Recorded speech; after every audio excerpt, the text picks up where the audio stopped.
Hello. Hello. Hello, నమస్తే అండి. నమస్తే మేడం. చెప్పండి, ఎక్కడి నుంచి కాల్ చేస్తున్నారు? ఎవరి గురించి తెలుసుకోవాలనుకుంటున్నారు? నేను నా గురించి ఒకటిను మా అక్క వాళ్ళ అబ్బాయి గురించి అడుగుదామని చేస్తున్నానండి. చెప్పండి, ఫస్ట్ ఎవరి గురించి బెంగళూరు నుంచి. తెలుసుకోవాలనుకుంటున్నారు? అబ్బాయి గురించి అండి, లక్ష్మీ నరసింహమూర్తి. లక్ష్మీ నరసింహనా? ఆ, ఓకే, డేట్ ఆఫ్ బర్త్ చెప్పండి. 16/10/2002. 16/10/2002. ఓకే, పుట్టిన సమయం చెప్పండి. ఉదయం 9:02 కన్నా. 9:02 బుధవారం. ఉదయం. ఓకే, ఏ ఊర్లో పుట్టారండి? వెస్ట్ గోదావరి అండి, భీమవరం. భీమవరం, వెస్ట్ గోదావరి. ఓకే అండి, గురుగారు ఉన్నారు, గురుగారితో మాట్లాడండి. చెప్పండి అమ్మా. నమస్కారం అండి. మంచి తల్లి, చెప్పండి అమ్మా.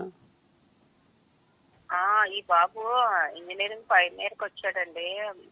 అన్ని సబ్జెక్టులు అయిపోయి ఇంటర్న్షిప్ అవుతుంది, ఇంటర్వ్యూలకు వెళ్తున్నాడు, కానీ ఇంకా ఏ జాబ్ రావట్లేదు. మార్కెటింగ్ టైప్ వస్తుంది, అబ్బాయికి ఇష్టపడట్లేదండి. ఏదైనా జాబ్ వస్తుందా అని అడుగుతామని. చాలా పాపం అన్ని వెళ్తున్నాడు కానీ ఇంటర్వ్యూలు ఏది సెట్ అవ్వట్లేదు.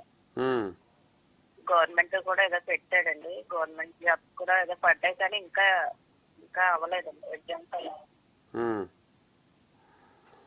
లేదమ్మా, ఈ అబ్బాయిది ధనిష్ట నక్షత్రము కుంభరాశి అయింది. అయితే లగ్నం వచ్చేసి వృశ్చిక లగ్నం. కొంచెం ఎక్కువ ఉన్నతమైనటువంటి కోరికలు అవన్నీ కూడా ఉంటాయి బాబుకు. శుక్రుడు స్వక్షేత్రంలో ఉన్నాడు, వస్తుందమ్మా, మంచి ఉద్యోగమే వస్తుంది. కాకపోతే ఈ అబ్బాయికి ఉద్యోగం రావాలి అంటే ఇప్పుడు మేలో వస్తుంది. మేలో మంచి ఉద్యోగం వచ్చే అవకాశాలు ఉన్నాయి. చూడండి, గురువు మారిన తర్వాత వస్తుంది. కంగారు పడద్దంటారా? ఏం కంగారు పడక్కర్లేదు, వస్తుంది.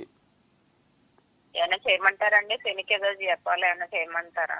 చేయించండి, తప్పేమి లేదమ్మా. గురువుకు చేయించాలి. గురువు అంటే అన్ని గ్రహాలకు చేయించాలి. నిజానికి కావాల్సింది ఏమిటి అంటే ఇక్కడ లగ్నంలో కేతు ఉన్నాడు, రాహు కేతువులకు చేయాలి, గురువుకు చేయాలి. శుక్రుడైతే స్వక్షేత్రంలో ఉన్నాడు. అయితే రాహువుకు చేయటం మంచిది, ఎందుకంటే రాహువు వృషభంలో ఉన్నాడు కాబట్టి. గురువు వచ్చినా అక్కడికే వస్తాడు. ఇప్పుడు గోచార రీత్యా మీనంలో ఉన్నాడు రాహు, కాబట్టి ఇబ్బంది లేదు, చేయొచ్చండి. ఒకసారి నవగ్రహ పూజ చేయించండి అమ్మా, మేలు జరుగుతుంది. థ్యాంక్ యూ ఫర్ కాలింగ్ అండి. అలాగే గురుగారు అయితే ఇప్పుడు